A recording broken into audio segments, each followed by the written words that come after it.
Halo teman-teman, selamat datang di channel Shafabs. Jangan lupa subscribe ya. Senja menyelimuti desa kecil yang damai. Di depan rumah panggungnya, Mbok Sarni duduk termenung, menatap langit dengan mata penuh harap. Angin sore berhembus lembut, membawa doa-doanya ke langit, merindukan kehadiran seorang anak dalam hidupnya. Perlahan, ia bangkit dan melangkah menuju hutan. Di bawah pohon besar, ia merapatkan tangan, berdoa penuh harap. Dengan suara bergetar, ia berbisik, "Tuhan, berikanlah aku seorang anak." Angin berdesir lembut seolah menjawab doanya dengan kehangatan. Hutan tiba-tiba terasa mencekam. Dari balik kabut tipis, muncul raksasa besar dengan kulit hijau dan mata menyala. "Mbok Sarni, aku bisa memberimu anak," suaranya menggelegar. Ia mengulurkan biji timun emas, berkilau di tangannya yang besar. "Tapi ingat, saat anakmu berusia 17 tahun, kau harus menyerahkannya padaku." Mbok Sarni gemetar, tetapi kerinduannya akan seorang anak terlalu besar. Dengan hati bimbang, ia menerima biji itu. Mbok Sarni memandang biji timun emas pemberian raksasa dengan penuh kehati-hatian. Perlahan, ia menggenggamnya, lalu menanamnya di kebun dengan harapan dan doa.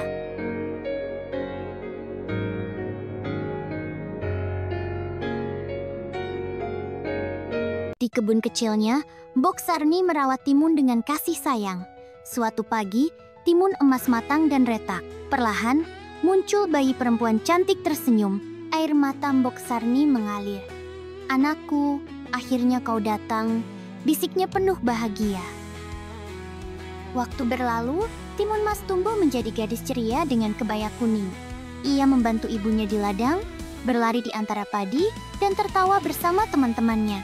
Warga menyayanginya, tak sadar ancaman besar segera datang mengubah takdirnya.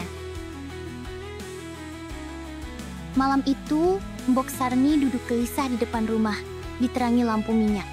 Memandang putrinya tidur, ia teringat janji pada raksasa. Air matanya jatuh tanpa suara. Dengan hati resah, ia berdoa lama, berharap keajaiban menyelamatkan anaknya. Di dalam gua bercahaya keemasan, pertapa tua berkata lembut, "Gunakan ini saat putrimu dalam bahaya." Ia menyerahkan biji timun, jarum, garam, dan terasi. Mbok Sarni menerima dengan harapan. Menyadari ini satu-satunya cara menyelamatkan Timun Mas. Awan gelap menggantung di langit, desa terasa tegang. Langkah raksasa mengguncang tanah. "Mbok Sarni, serahkan Timun Mas," teriaknya. Anak-anak yang mendengar suara itu berlari memberitahu Mbok Sarni dan Timun Mas bahwa ada raksasa hijau yang ingin membawa Timun Mas. Mbok Sarni memberikan biji mentimun, garam, jarum, dan terasi kepada Timun Mas. "Pergilah nak ke hutan, berlari sekuat kamu. Lemparkan biji mentimun, garam, jarum, dan terasi, bila raksasa itu akan menangkapmu. Semoga cara ini berhasil." Timun Mas berlari cepat, napas terengah-engah. Pepohonan berkelebat, langkah raksasa menggema. "Kau tak bisa lari dariku," teriak raksasa. Timun Mas menoleh, melihatnya semakin dekat. Dengan tangan gemetar, ia mengeluarkan benda pertama dari kantongnya, siap melawan. Dengan cepat, Timun Mas melempar biji timun ke tanah. Tanaman merambat tumbuh cepat, melilit tubuh raksasa yang meronta marah. Semakin berusaha, semakin erat lilitan itu. "Arr!" Raksasa menggeram. Timun Mas terus berlari, meninggalkan raksasa terjebak. Timun Mas melempar jarum ke tanah. Seketika, bambu runcing muncul dari tanah, menjulang tinggi. Raksasa berteriak saat kakinya tertusuk. Sakit, ia meraung marah. Namun dengan tenaga besar, ia menerobos hutan bambu meskipun tubuhnya penuh luka. Timun Mas kembali berlari. Kali ini lebih cepat. Ketika raksasa semakin dekat, Timun Mas menebar garam. Tanah tiba-tiba berubah menjadi lautan luas. Ombak besar menggulung raksasa, membuatnya berusaha keras untuk berenang. "Aku tak akan menyerah," suaranya menggema. Namun Timun Mas tak mau mengambil risiko.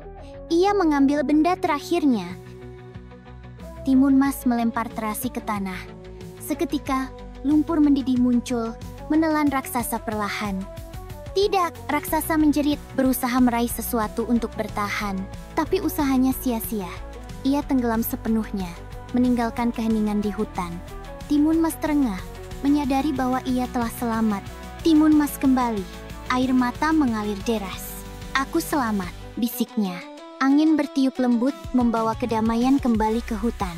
Dengan langkah penuh rasa syukur, ia bangkit dan mulai berlari pulang.